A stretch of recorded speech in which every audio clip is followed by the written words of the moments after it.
All right, so we are asked to find the tangent line to the curve y is equal to parentheses 3x plus 1 over x y squared at a point 1 comma 16. And it's really important to recognize we have parentheses to a number, so automatically we know it's general power rule time. All right, so let's bring down that 2. We get 2 times 3x plus 1 over x. 2 minus 1 just gives us to the first power.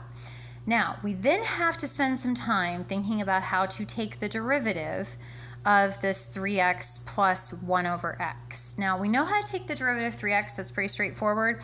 This 1 over x, remember that in our basic differentiation rules, we would bring that x up so we could use the power rule. So you will want to do that here as well. You'll want to bring the x up, so it's x to the negative 1. Now, if I take the derivative of 3x, that's a linear term, so that just becomes 3. The x to the negative 1, bring down, and then subtract 1 to get negative 2. Now, do keep in mind, if I were to write this without this negative exponent, I have 2 terms because they are separated by subtraction.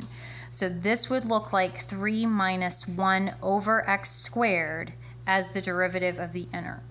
And because we have 2 terms for the derivative of the inner, we need to put parentheses around both of those terms because they have to get multiplied by the derivative of the outer, which was here 2 times 3x plus 1 over x. Now, there is simplification that you can do here, but it's not necessary because we know that for our tangent line, we have to plug in our given x value, which was 1. So we'll go ahead and plug that in.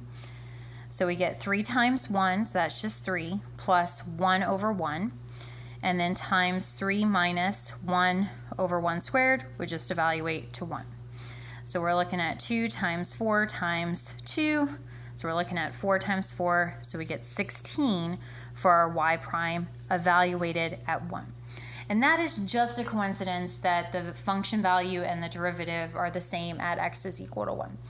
So plugging into our tangent line, we have y minus our given y coordinate, which was 16, equals our slope of 16 times x minus the given x coordinate of 1. And that would be our point slope form for the tangent line. And I do just want to say, like up here, we're taking 3 times 1 plus 1 over 1. That's where we're getting the 3 plus 1. Then 3 minus 1 over 1 squared. That's where we're getting the 1 from.